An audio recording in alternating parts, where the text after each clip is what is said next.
বিসমিল্লাহির রহমানির রহিম।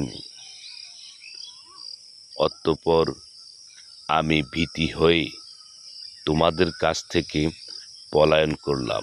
এরপর আমার পালনকর্তা আমাকে প্রজ্ঞা দান করেছেন এবং আমাকে পয়গম্বর করেছেন। আমার প্রতি তোমার যে অনুগ্রহের কথা বলছ তা এই যে তুমি বনী ইসরাইলকে গোলাম বানিয়ে রেখেছ। ফেরাউন বলল, বিশ্বজগতের পালনকর্তা আবার কি? মূসা বলল, তিনি নবমণ্ডল ও ভূমণ্ডল এতদুভয়ের মধ্যবর্তী সব কিছুর পালনকর্তা, যদি তোমরা বিশ্বাসী হও। ফেরাউন তার পরিবার বর্গকে বলল, তোমরা কি শুনছ না? মূসা বলল, তিনি তোমাদের পালনকর্তা এবং তোমাদের পূর্ববর্তীদেরও পালনকর্তা। ফেরাউন বলল, তোমাদের প্রতি প্রেরিত তোমাদের রসুলটি নিশ্চয়ই বদ্ধ পাগল। মূসা বলল, তিনি পূর্ব পশ্চিম ও এতদুভয়ের মধ্যবর্তী সব কিছুর পালনকর্তা, যদি তোমরা বুঝো। ফেরাউন বলল, তুমি যদি আমার পরিবর্তে অন্যকে উপাস্যরূপে গ্রহণ করো, তবে আমি অবশ্যই তোমাকে কারাগারে নিক্ষেপ করব। মূসা বলল, আমি তোমার কাছে কোনো স্পষ্ট বিষয় নিয়ে আগমন করলেও কি? ফেরাউন বলল, তুমি সত্যবাদী হলে তা উপস্থিত করো। অতঃপর তিনি লাঠি নিক্ষেপ করল, মুহূর্তের মধ্যে তা সুস্পষ্ট অজগর হয়ে গেল।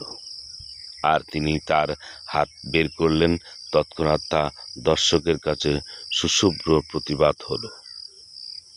ফেরাউন তার পরিবারবর্গকে বলল, নিশ্চয়ই এ একজন সুদক্ষ জাদুঘর।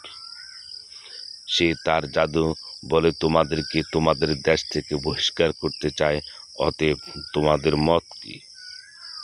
তারা বলল, তাকে ও তার ভাইকে কিছু অবকাশ দিন এবং শহরে শহরে ঘোষণা প্রেরণ করুন, তারা যেন আপনার কাছে প্রত্যেকটি দক্ষ জাদুঘরকে উপস্থিত করে।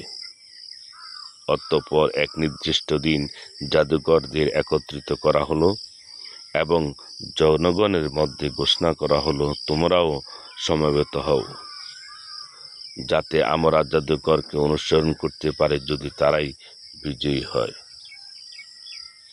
যখন জাদুকররা আগমন করল, তখন ফেরাউনকে বলল, যদি আমরা বিজয়ী হই তবে আমরা পুরস্কার পাব তো?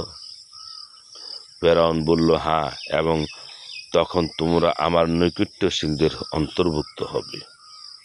মূসা আলাইহিসসালাম তাদেরকে বলল, নিক্ষেপ করো তোমার যা নিক্ষেপ করবে। অতঃপর তারা তাদের রশি ও লাঠি নিক্ষেপ করল এবং বলল, ফেরাউনের ইজ্জতের কসম, আমরাই বিজয়ী হব। অতঃপর মূসা তার লাঠি নিক্ষেপ করল, হঠাৎ তা তাদের অলিক কীর্তিগুলোকে গ্রাস করতে লাগল।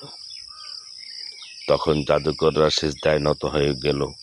তারা বলল, আমরা রাব্বুল আলামিনের প্রতি বিশ্বাস স্থাপন করলাম, যিনি মূসা ও হারুনের রব। ফেরাউন বলল, আমার অনুমতি দানের পূর্বেই তোমরা কি তাকে মেনে নিলে? নিশ্চয় সে তোমাদের প্রধান, যে তোমাদেরকে জাদু শিক্ষা দিয়েছেন। নিশ্চয় তোমরা পরিমাণ জানতে পারবে। আমি অবশ্যই তোমাদের হাত ও পা বিপরীত দিক থেকে কর্তন করব এবং তোমাদের সবাইকে শুলে চড়াবো। তারা বলল, কোনো ক্ষতি নেই, আমরা আমাদের পালনকর্তার কাছে প্রত্যাবর্তন করব।